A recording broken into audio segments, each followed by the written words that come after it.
A tragic day in Brazil as a passenger plane carrying 61 people crashes outside São Paulo, leaving no survivors. What led to this catastrophic event? Stay with us as we break down the details, eyewitness accounts, and the ongoing investigation. Good evening, everyone. I'm Anthony Binns for Trandwave TV, and welcome to our channel, where we bring you the latest news from around the world. Today, we cover a heartbreaking incident. A passenger plane en route from Cascavel to São Paulo crashed near the city of Vinhedo, claiming the lives of all 61 people on board. As the nation mourns, we'll be looking at what we know so far, including the dramatic final moments of Flight 2283 and the first steps in the investigation. At approximately 1:30 p.m. local time on Friday, August 9th, Flight 2283, operated by Vopas, lost contact with air traffic control. The twin-engine ATR 72-500 had been cruising at 17,000 feet when it suddenly began to lose altitude. In just 1 minute, the plane dropped 17,000 feet before crashing into a residential area in Vinhedo.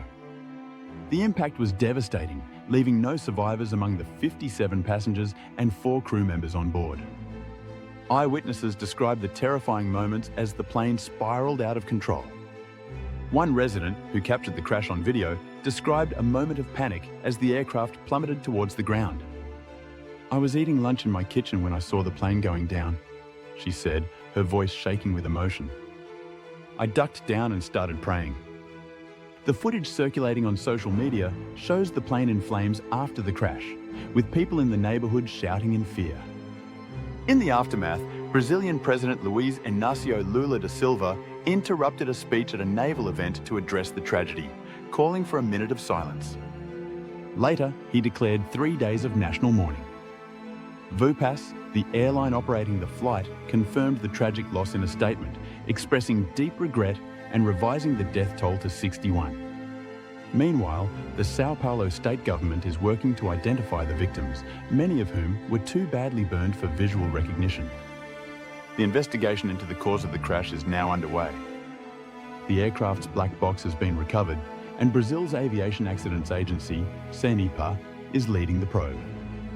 Early reports indicate that the crew did not communicate any emergency before the crash, leaving many questions unanswered. Brigadier Marcelo Moreno, who heads the investigation, noted that the plane, manufactured in 2010, had no recent issues reported. The manufacturer, ATR, has pledged full support to the investigation. In a twist of fate, a group of passengers missed Flight 2283 after arriving at the wrong gate. One man, who pleaded with airport staff to board the flight, later expressed his shock upon learning of the crash. "My legs are shaking. Only God knows how I'm feeling," he told reporters. "Thank God we didn't get on that plane." These stories remind us how life can change in an instant. As the investigation continues, our hearts go out to the families and friends of those lost in this tragic event. We will keep you updated as more details emerge about the crash and the ongoing investigation. If you found this coverage informative, please like and subscribe for more updates on this and other breaking news stories. And let's take a moment to remember the victims of this tragedy.